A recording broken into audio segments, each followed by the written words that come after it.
Gandang gabi po sa atin lahat.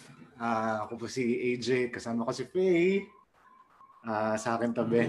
At welcome po sa ating midweek service. At gusto natin magkaroon ng ganito kasi wala naman talaga tayong masyadong ginagawa, hindi ba? At syempre gusto rin natin maka-encourage sa bawat isa. Gusto rin natin mapupurihan ng Panginoon sa pamamagitan ng teknolohiya na meron tayo ngayon. Kaya ngayon po ay samahan nyo kaming kumanta. Kumanta tayo ng konti, and then mamaya magkakaroon tayo ng konti pag-aaral ng salita ng Diyos.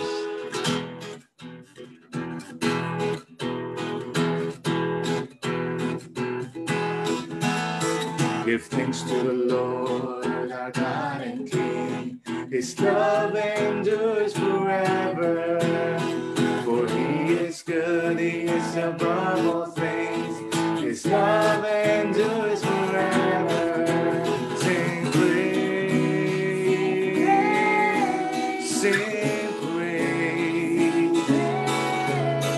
with a mighty hand and an outstretched arm. His love endures forever. For a life that's been reborn, His love endures forever. Sing praise.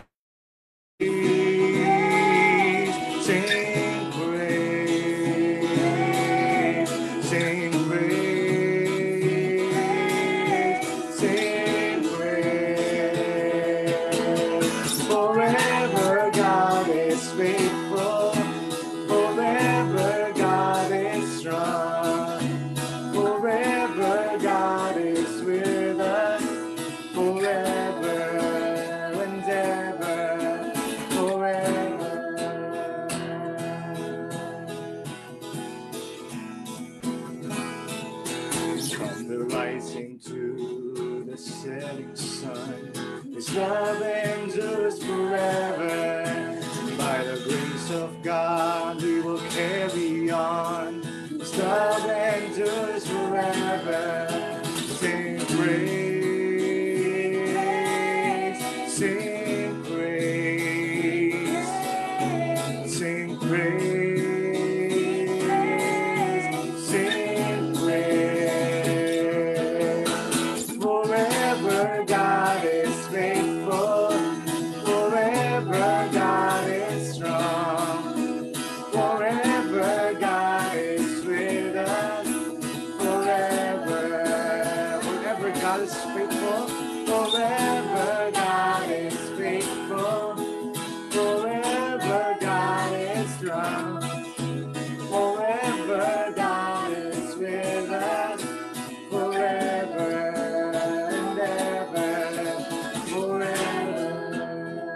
Love endures forever. His love endures forever. His love endures forever.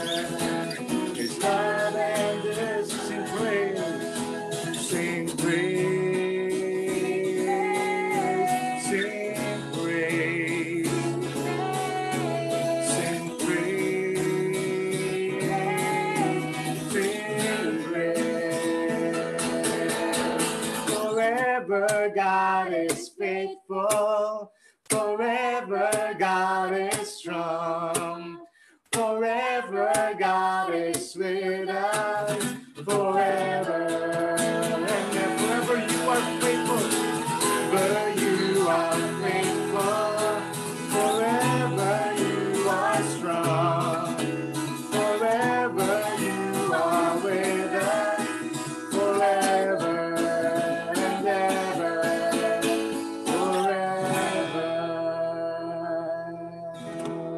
Panginoon, salamat po sa aming midweek service ngayon, and we pray, Panginoon, na sa kalagitnaan ng lahat ng aming nararanasan, lahat ng uncertainty, yung pagiging uncomfortable namin lahat ngayon, naway kayo lamang po ang aming maging pag-asa at kayo lamang po ang aming titignan sa lahat ng oras na ito. And may we always be reminded, Lord, of your faithfulness and your goodness throughout the years. At Panginoon, sana po ay mapapurihan namin kayo ngayong gabi. Sa pangalan ni Jesus. Amen.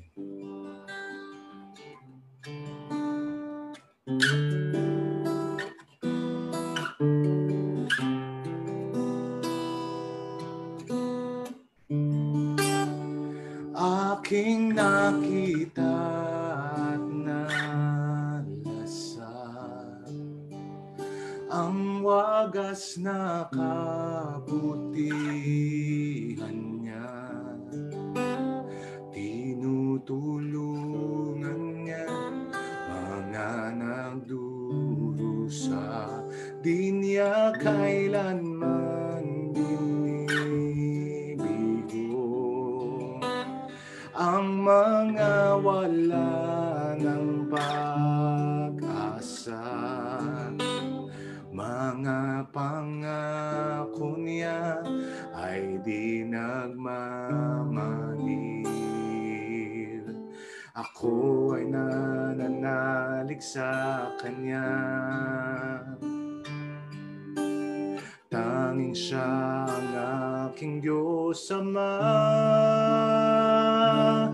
Tingnan mo at lasapin ang kabutihan niya. Lubusan ang kabutihan mo, aking dalangin, iyong dinidinig, Ama. Napakabuti mo, O Diyos.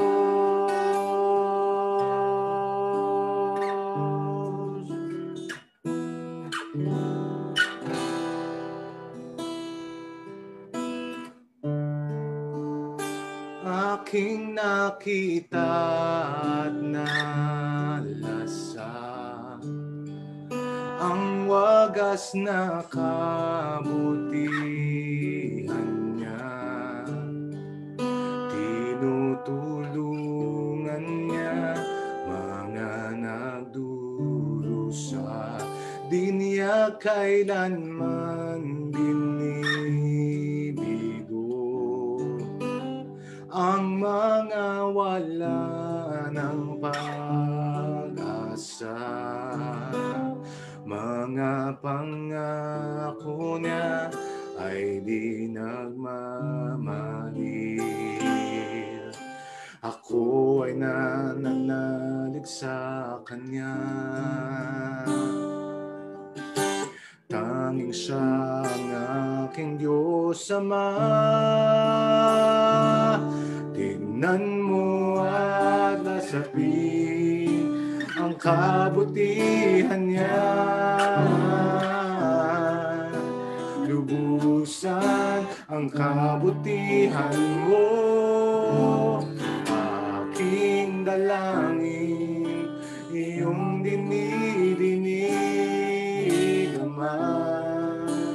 Napakabuti mo, O Diyos. Ako ay umaawit dahil sa kabutihan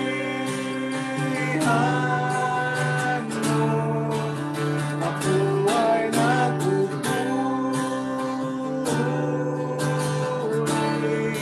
dahil may plano ka sa buhay ko. Ako ay umaawit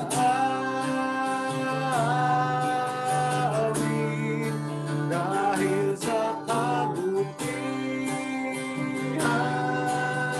mo. Ako ay napupuri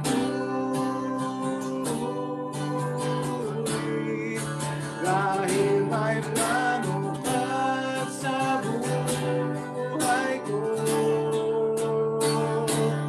Tignan mo ang lasapin ang kabutihan niya. Lubusan ang kabutihan mo, aking dalangin, iyong dinidinig, Ama. Napakabuti mo, O Diyos. Napakabuti mo, O Diyos.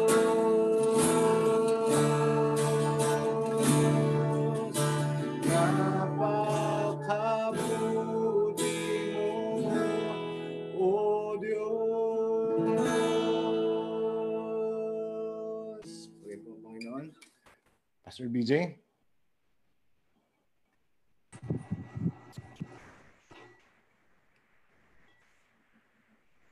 Magandang gabi po sa inyo lahat.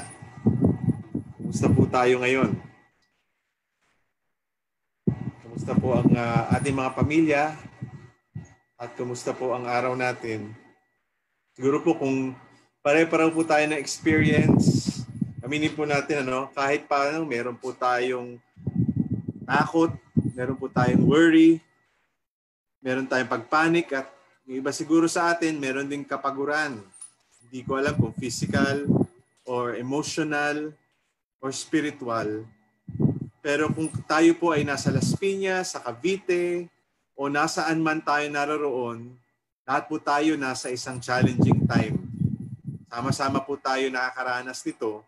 Yung iba lang nga po, ay iba talaga ang kinalalagyan nilang sitwasyon. Pero sama-sama po tayo, ang buong mundo, ang buong Pilipinas, ay sama-sama pong tinatanong, bakit nga ba nangyayari ang mga bagay na ito? But we need to recognize that ito po yung realidad na meron tayo ngayon. And we need to do something to prepare, to be careful, to be healthy. And pag sinabi ko to be healthy, sa lahat ng aspeto, hindi lang physical, kundi pati emotional, pati mental, at lalo higit spiritually. Dapat tayo ay maging healthy, maging matatag, lalo sa Panginoon, at patuloy na lumalim ang ating pananampalataya sa Kanya habang tinutulungan din po natin ang bawat isa. Kahit po sa loob ng ating mga tahanan o gayon din po sa pamamagitan ng online communication or whatever means. Sa ating pong devotion sa gabing ito, nais ko pong i-share sa atin ang isang passage. Kung meron po kayong Biblia, whether ito po ay hard copy Bible or meron kayong ibang device, kung nanonood po kayo ngayon, baka pwede nyo pong i-minimize ng konti yung video nyo. At buksan po natin ang Biblia po natin sa app din ninyo or sa Bible po ninyo, doon po sa Psalm 30. Psalm 30. Awit 30. Halika po. Ali po kayo at basahin po natin. Ito po sinasabi, Psalm 30 mula sa New International Version. Sabi po dito, it is a psalm, a song for the dedication of the Temple of David. Sabi niya, I will exalt you, O Lord, for you lifted me out of the depths. And you did not let my enemies gloat over me. O Lord, my God, I called to you for help, and you healed me. O Lord, you brought me up from the grave. You spared me from going down into the pit. Sing to the Lord, you saints of his, praise his holy name. For his anger lasts only a moment, but his favor lasts a lifetime. Weeping may remain for a night, but rejoicing comes in the morning. When I felt secure, I said, I will never be shaken. O Lord, when you favored me, you made my mountain stand firm. But when you hid your face, I was dismayed. To you, O Lord, I called. To the Lord I cried for mercy. What gain is there in my destruction, in my going down into the pit? Will the dust praise you? Will it proclaim your faithfulness? Hear, O Lord, and be merciful to me. O Lord, be my help. You turned my wailing into dancing. You removed my sackcloth and clothed me with joy, that my heart may sing to you and not be silent. O Lord my God, I will give you thanks forever. Yung po sa binasa natin, kita po natin ito po ay awit ni David na maaari pong sinulat para i-dedicate ang either yung kanyang palasyo o yung lugar kung saan itatayo po yung templo para sa Panginoon. And ano po ang matututunan po natin mula dito sa salmo na ito? Unang-una po ay ito, mula po sa verse 1 hanggang verse 5. Matututunan po natin na ang Diyos ang pag-asa natin. God is our hope. Ano sabi ulit ni David? Sabi niya, I will extol you, O Lord, for you have drawn me up, and you have not let my foes rejoice over me. O Lord, my God, I cried to you for help, and you have helped me. O Lord, you have brought me, my soul, from Sheol. You restored me to life from among those who go down to the pit. Si God, dahil niligtas nga siya sa kapahamakan. Marami pong naging kaaway si David sa kanyang buhay. Siyempre, dahil siya ay tinalagang maging hari, at marami rin po ang naiinggit sa kanya, kaya marami siyang political enemies. Marami rin po siya naging mga kaaway katulad ni Saul, na nung nalaman na siya po ay na-anoint bilang susunod na hari, na-threaten si Saul at siya po ay naging kaaway. Pero niligtas si David sa mga bagay na ito, sa kaaway niyang mga nais na pumatay sa kanya. And not only that, makikita natin ang sinasabi ng Panginoon dito nung umiyak si David sa kanya para siya po ay makahingi ng tulong. Anong ginawa ng Diyos? Pinagaling niya si David. Ang sabi po dito, you have healed me. Ang Diyos ginawa niya ay pagalingin si David. Maaring ito ay physical, maaring nagkaroon ng sakit din si David na physical, o maaring ito rin po ay naging emosyonal na sakit, o maaring ito po ay spiritual na sakit, no? Yung naramdaman ni David na nagkasala siya at siya po ay nalayo sa Panginoon ng pansamantala. At yun ang ginawa ng Diyos, niligtas siya sa kapahamakan na yun, niligtas siya sa pagkakaroon ng sakit. At ganun din, niligtas din po siya ng Diyos sa kamatayan. Kaya kung isa-summarize po natin, makikita niyo po, tatlong bagay ang ginawa ng Panginoon. Niligtas niya si David mula sa danger, mula sa disease, at mula sa death. And dahil po dito, nagpuri ang Haring David. Dahil niligtas ng Diyos si David mula sa isang buhay na punong-puno ng mga struggle. And because of this, makikita natin yung pagka-describe nga dito, niligtas siya sa Sheol. He lifted from Sheol. Yung Sheol na pagkabanggit niya dito, maaari pong iniisip dito ni David, yung ine-express niya, muntik na siguro siyang mamatay, o marahil sa sobrang tindi ng mga pagsubok niya ay para bang namatay na siya. At yung buhay niya ay nasa hukay. Sapagkat maraming nga naranasan si David. Bukod sa nabanggit natin kanina, yung kanyang matalik na kaibigan na anak ni King Saul, si Jonathan, namatay sa kanya pong paghihintay sa pagiging hari niya. Nabalitaan niyang namatay itong si King Saul at si Jonathan sa gitna ng labanan. Nagkaroon din po ng ilang mga heartache si David sa kanyang buhay niya. At nahulog po siya sa kasalanan. Nakakalungkot po yung isang nangyari sa isang episode ng buhay niya. Nahulog siya sa kasalanan with Bathsheba, at isa po sa pagkakasala na nagawa rin ni David ay yung mismong asawa ni Bathsheba ay pinagplanuhan niya na mamatay si Uriah doon po sa harapan ng labanan. At marami pa naging skandal at mga matitinding mga pangyayari sa buhay ni David, sa kanyang pamilya. Yung kanyang anak na si Absalom, gusto rin siyang patayin dahil gusto agawin ang trono sa kanya. At marami po sa kanyang mga anak ay nagkaroon ng hindi magandang kwento. At near to the end of King David's kingship, isa rin po sa mga nangyari sa kanyang paghahari ay maraming tao ang namatay dahil sa kanyang mga maling desisyon. Libo ang namatay. At makikita po natin yun nung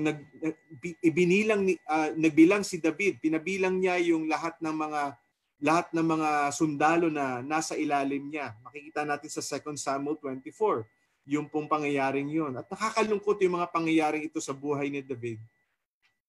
Si David ay namuno ng 40 years. And we could say, in what we just mentioned, yung kanyang paghahari ay hindi talaga naging smooth. But time and time again, ito po yung isang bagay na matututunan natin mula sa buhay niya.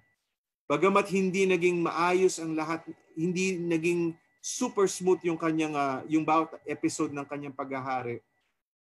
Time and time again, God would rescue him from his situation. God would rescue him from his enemies and even from his own foolishness. May mga consequence, opo. May mga panahon na nagkaroon siya ng sakit. May mga panahon na yung ibang tao na nagkasakit. At nagkaroon ng panganib at ng kamatayan. Hindi po malayo yun sa kanyang tahanan. Pero ang ginawa ng Panginoon, patuloy na preserve si David hanggat siya po ay buhay. Anong ginawa ng Panginoon? Sabi niya po dito, no? God lifted him up. God healed him and restored him. Maya-maya makikita po natin sa bandang huli, no? Kung ano yung pagre-restore ng Panginoon sa kanya. Pero nais ko pong banggitin nila isang bahagi ng Psalm 34. Psalm 34 verse 18, ito ang sinasabi rin ng Panginoon. The Lord is close to the brokenhearted, and He saves those who are crushed in spirit. Nais ko pong tanungin kayo ngayon, ano? Kayo ba, ano ang sitwasyon nyo ngayon? Ano nararanasan nyo ngayon? Are you in the middle of worry? Nag-aalala ba kayo ng lubusan? Kayo ba'y natatakot? Kayo ba'y brokenhearted sa mga pangyayari ngayon? Ito po ang nais nating malaman ngayon mula sa salita ng Panginoon. Ito yung sinasabi ng Diyos sa atin ngayon. God is with you. Pakisabi nga kung may katabi ka ngayon sa iyong tahanan, pakisabi sa pamilya mo, pakisabi sa mga kasama mo sa panunood nito. Ang Diyos ay kasama natin. God is with you. God is with you right now. Even though you do not feel it right now, kahit hindi natin nakikita kung anong ginagawa ng Panginoon ngayon. May isang kanta kanina sa community namin na narinig, ano, yung kanta na Waymaker. Kahit di natin nakikita ang ginagawa ng Panginoon, may ginagawa ang Diyos. Hindi kasi tayo ang Diyos eh.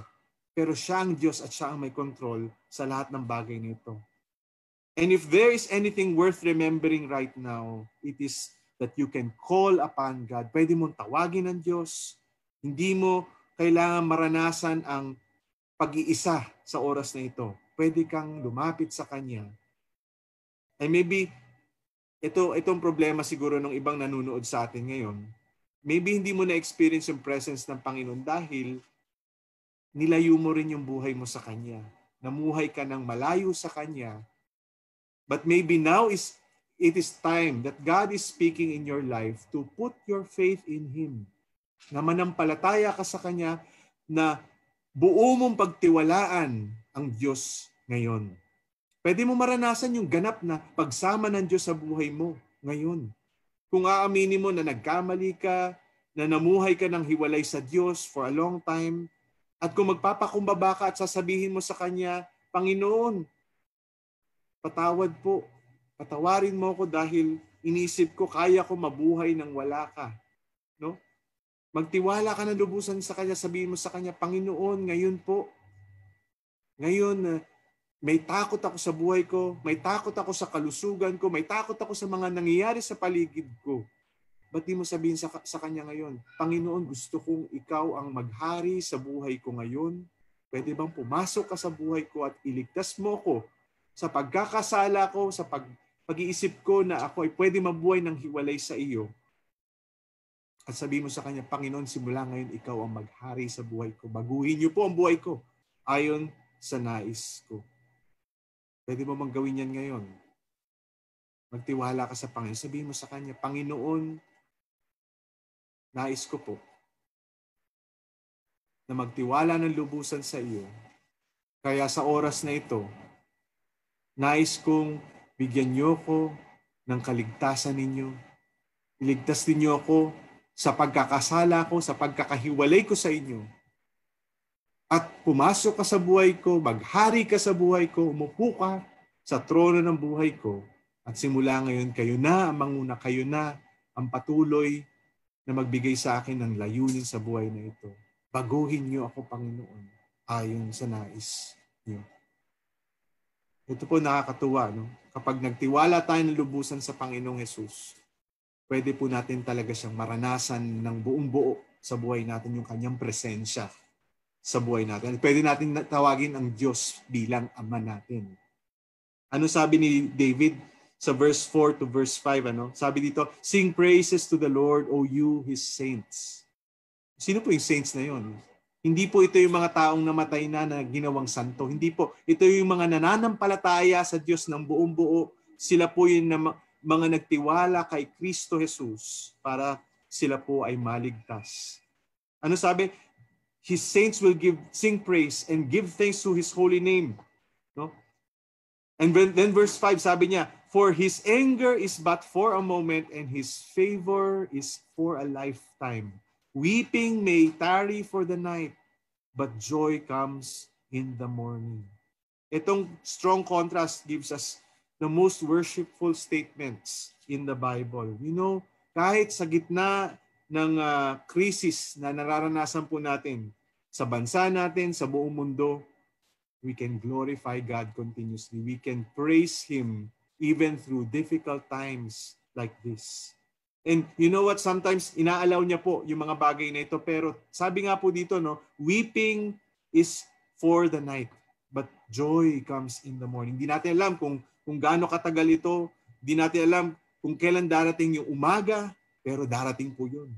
Darating po yun dahil ang Diyos ang makapangyarihan sa lahat, na may control sa lahat ng bagay nito.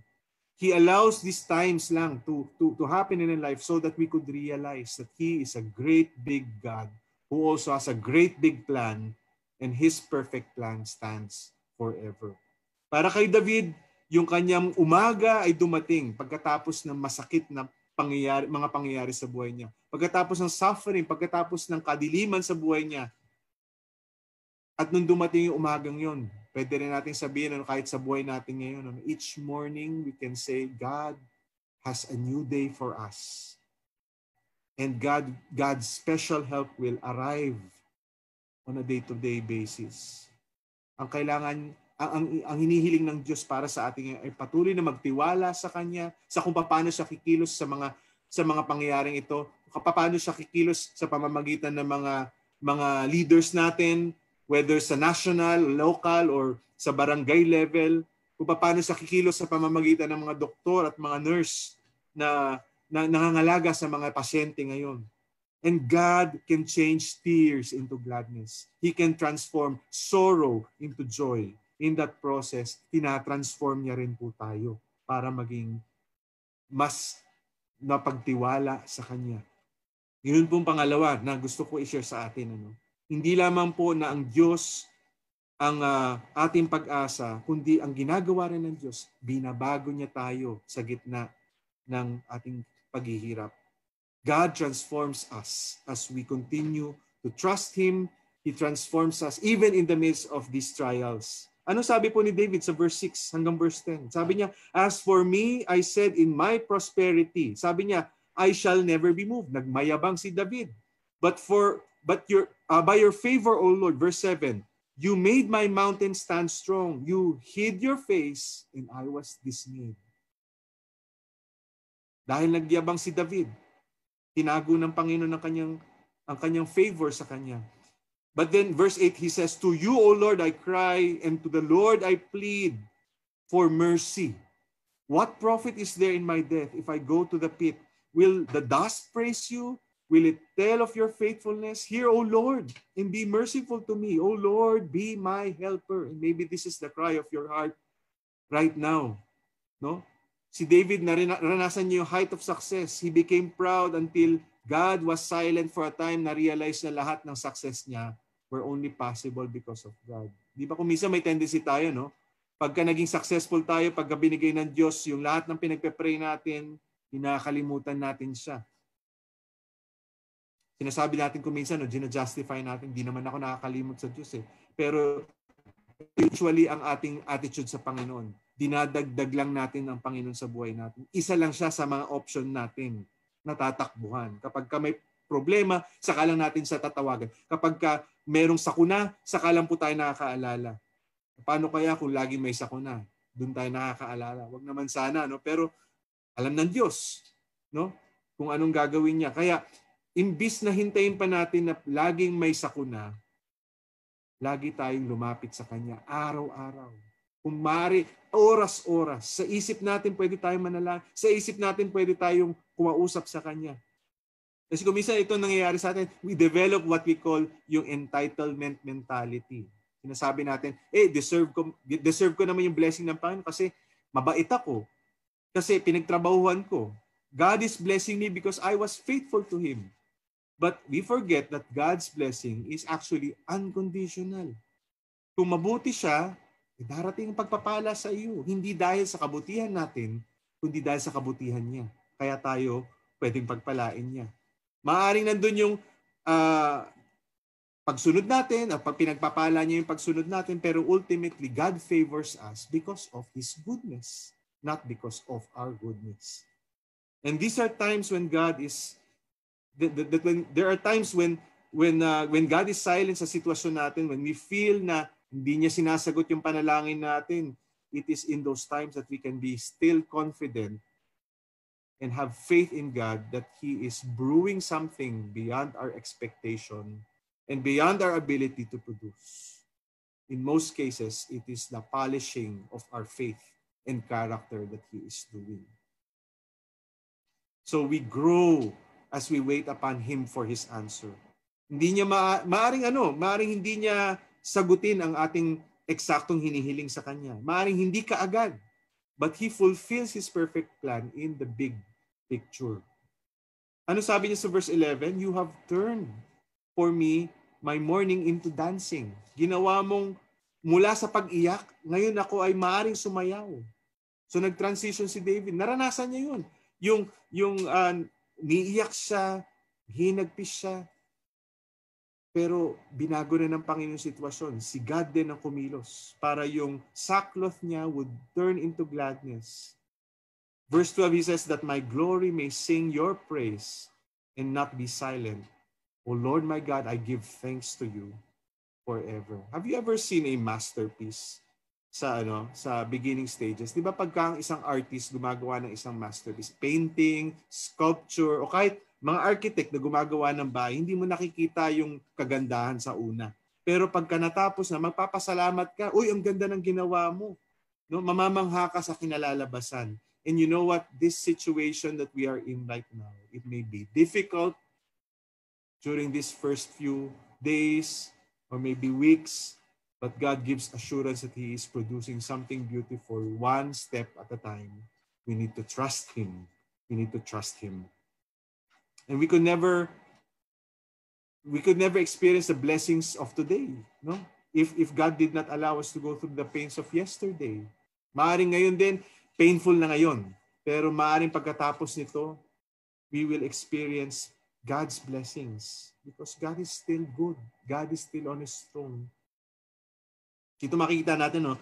God has made David's sorrow become joy so that God may be glorified and lifted high in his life. Meron akong pinost kanina sa Facebook, sabi ni Rick Warren sa kanyang message, Thinking Clearly About Your Problems. Ito, sabihin ko lang, when your situation looks depressing, think about the goodness of God. When your situation looks defeating, think about the greatness of God. When your situation looks dark, think about the closeness of God. And God knows our heart, mga kapatid. God hears our cry. God knows our fears. God knows our desperation. But sometimes there are prayers that He will not allow to be answered right away kasi hindi pa kalooban niya. Meron siyang ginagawa sa buhay natin. Sometimes hindi nga niya sinasagot yung mismong hinihiling natin. But He does not change in His goodness. Patuloy siyang mabuti. Patuloy din siyang marunong. He is continuously wise, no? Kasi minsan pagka sinagot niyang yes ang ating prayer, baka ikakapahamak natin. Baka nga ang answer niya na no or wait lang.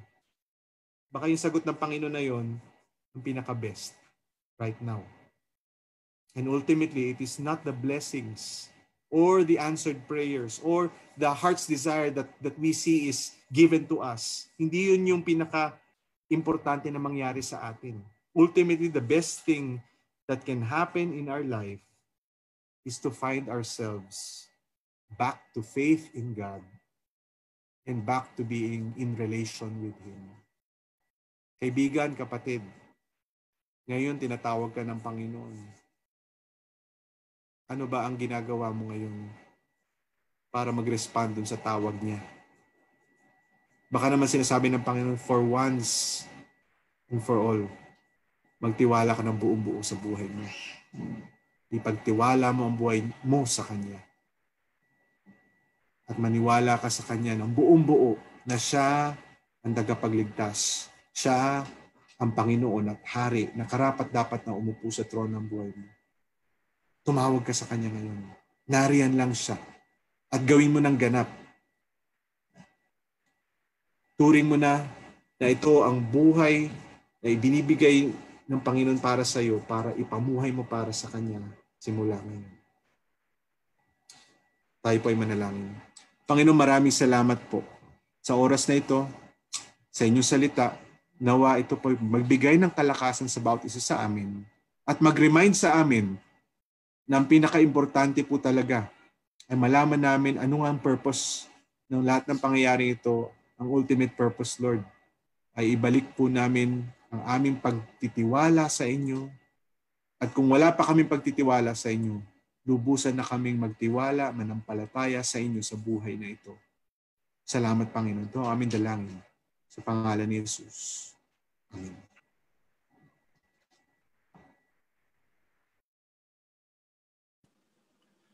Salamat ng marami, Pastor BJ. Ito po si Pastor Frank at saka si Ate B. Villanueva. At tayo po ay mananalangin na maya-maya. Sabi po ni Paul sa Apostle Paul, the prayer of a righteous man availeth much. Sa Tagalog po ay malaki ang magagawa ng panalangin ng mga mananampalataya. At sabi rin po niya, pray without ceasing. Manalangin kang walang patid.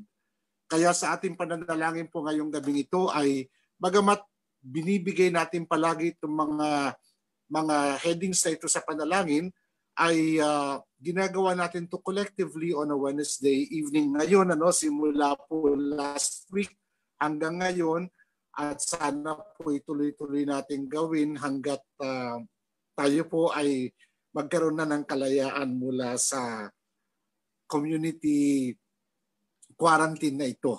Kaya po ay sasabihin ko lang po yung mga headings, tapos yung mga nanonood po sa atin ay pwede po nyo i-continue to mention yung mga specific names, at siguro po kung ano yung mga damdamin ng inyong puso ay pwede po ninyong ituloy sa panalangin, at babanggitin ko lang po yung mga headings. Meron po tayong ilang mga bagay dito from our national leaders all the way hanggang sa global situation natin. Tayo po ay manalangin ngayong gabi ito. Panginoon namin Diyos, kami po ay nagpapasalamat sa inyo na kami po ay may opportunity na manalangin, na makasama ang mga kapatiran namin sa iba't ibang mga lugar. At salamat din Panginoon sa inyong pangako na ang mga panalangin ng inyong mga anak ay malaki ang magagawa.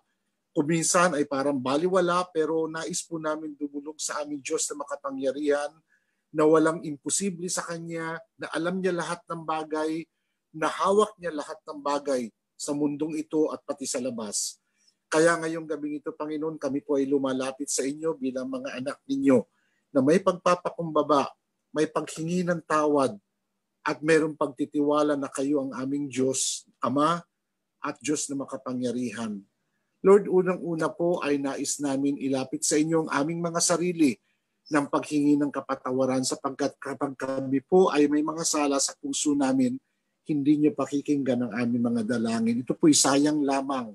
Kaya nais po muna namin hingian ng kapatawaran at paglilinis ng aming mga puso.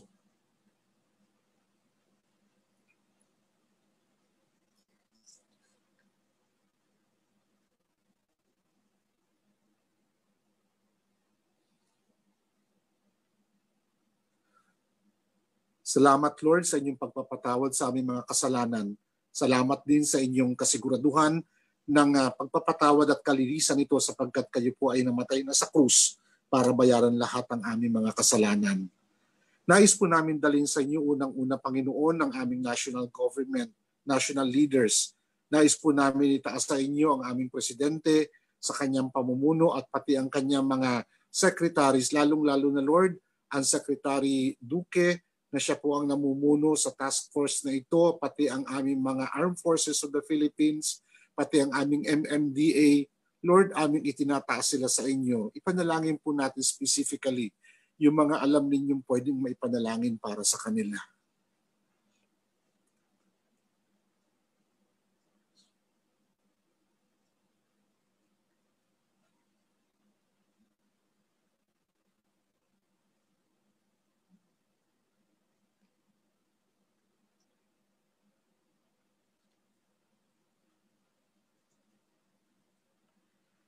Nais din namin itaas sa inyo, Panginoon, ang aming mga local government, ang mga mayors namin, ang mga barangay captains namin, kasama ang kanilang mga sangay na kagawads.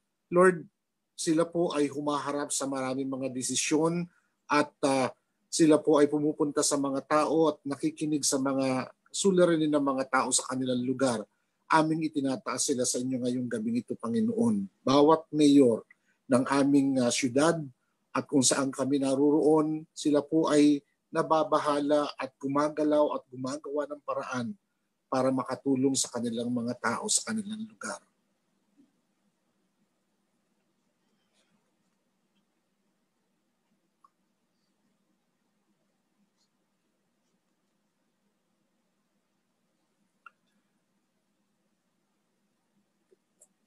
Lord, nais din namin ipanalangin ang mga frontliners namin, ang mga doktor, mga nurses, mga medtech, mga tao sa hospital. Kung kayo'y may mga kakilala na mga frontliners na alam ninyo na nasa hospital, nasa duty sila ngayon, idulog nyo sila sa Panginoon. Dahil kailangan nila ng proteksyon, kailangan nila ng kalakasan, kailangan nila ng wisdom sa kanilang mga ginagawa.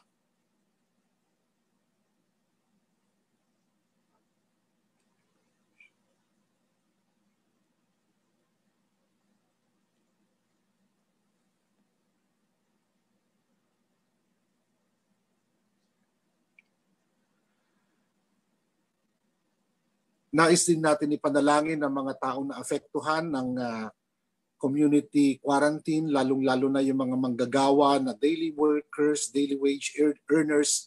Marami sa kanila ang namumroblema sa pagkain. Ipanalangin natin sila na sila ay provide ng Panginoon, pati ang ating local government na mag-provide sa kanila. Bagamat napaka-minimal lang yun, pati ang mga employers nila na sana sila ay bigyan ng ayudo, sana ay bigyan sila ng mga salaries sila, na kahit na sila ay no work, no pay, sana Lord ay magkaroon ng puso ang kanilang mga employers na magbigay sa kanila ng mga 13-month nila in advance.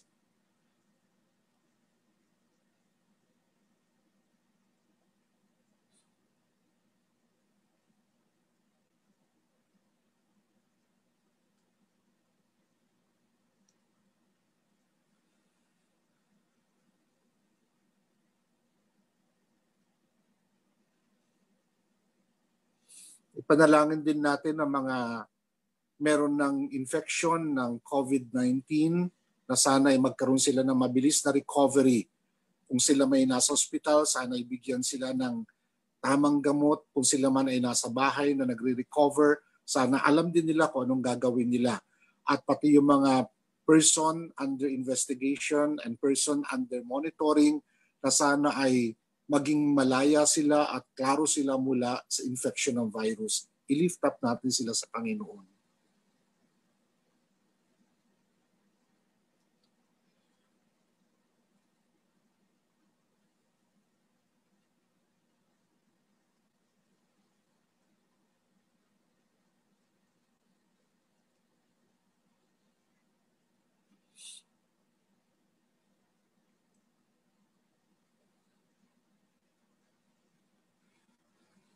Ipanalangin din natin ang mga mananampalataya na maging part tayo ng solution rather than part of the problem. Magkaroon tayo ng support sa ating government, even if we don't agree with everything that they're doing. Magkaroon tayo ng submission sa mga authorities para nang sa ganun ay magkaroon ng peace and order sa ating kapaligiran.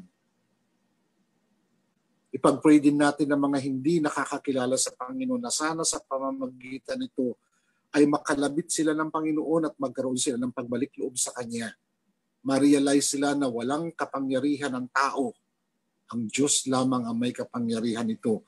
Bagamat binibigyan ng Panginoon ng wisdom ang mga tao, kung anong dapat nilang gawin.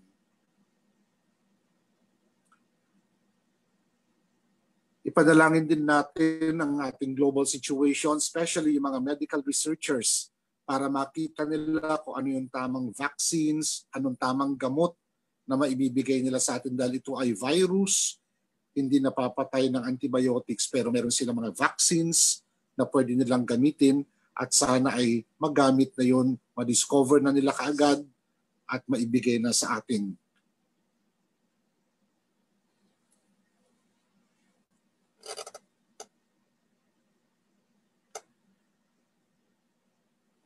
Lord, salamat po sa lahat ng inyong ginagawa sa mga panalangin na idinulog namin sa inyo. Kami man ay nasa iba't ibang mga lugar, pero Panginoon, pag kami ay nagtipon-tipon sa panalangin, meron at meron kayong gagawin. And we pray, Father, that you would show your power and show your hand to be mighty upon this virus. We also pray, Father, na kami po mga anak ninyo ay lalong lumago, lalong lumakas in the midst of this crisis. Sana po ay huwag kami manglupaypay, kung hindi, gamitin ninyo ito para kami po ay lalong lumapit sa inyo, lalo po magkaroon ng ibang pamamaraan ng pagkukonek sa bawat isa, pagsamba sa inyo, at sa pamamagitan nito, pwede rin kami manalangin na sama-sama sa oras na ito. Thank you, Lord, for what you will do, and may you bless all the prayers that were brought before thee. And we thank you, Father, for this great opportunity. In Jesus' name we pray. Amen. And amen. Maraming salamat, Pastor BJ, Pastor Frank, sa ating prayer time ngayong gabi. And we believe bilang mga anak ng Diyos na kahit ano pa mangyari ay walang makakapaghiwalay sa atin sa pagmamahal ng Panginoon. Kaya kantayin natin ang ating huling kanta.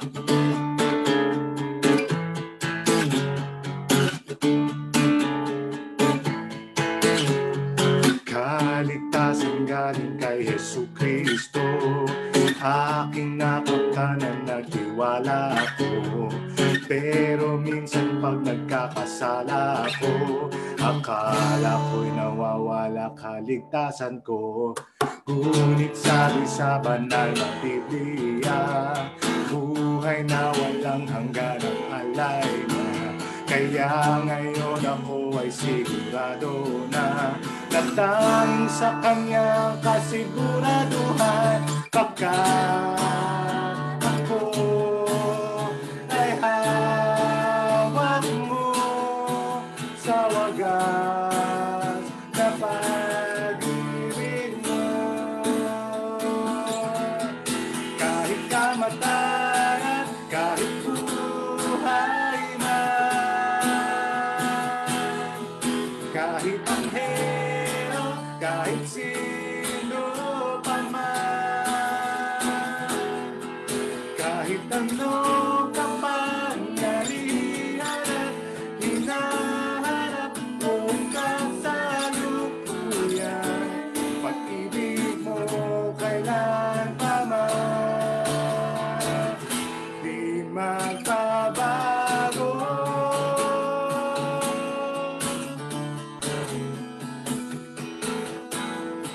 Kaligtasan galing kay Jesucristo, wala nang ang ibang kasing sigurado. Silyado ng kanyang banal na spirito, ako'y walang duda isang Kristiyano, pagkat ako ay hawak mo sa wagas na pag-ibig mo. Kahit kamatayan, kahit buhay man, kahit anghel, kahit sino pa man, kahit anong kapangyarihan at hinahanap mong kasalukuyan, pag-ibig mo kailan pa man di magbabago.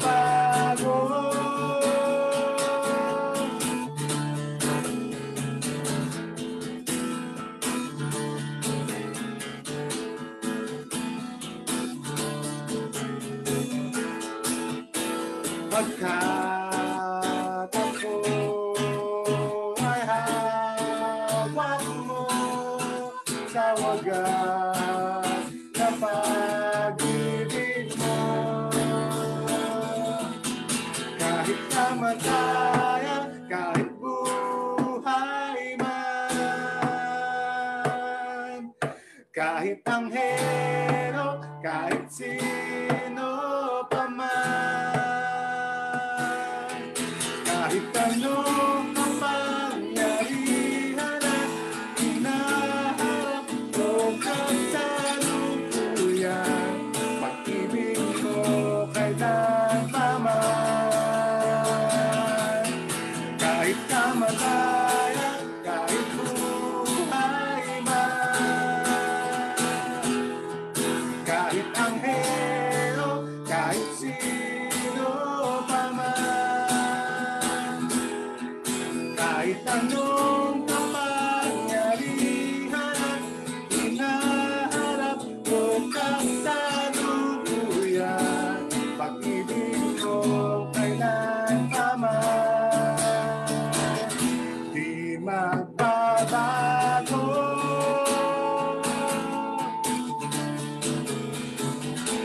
Di magbabago.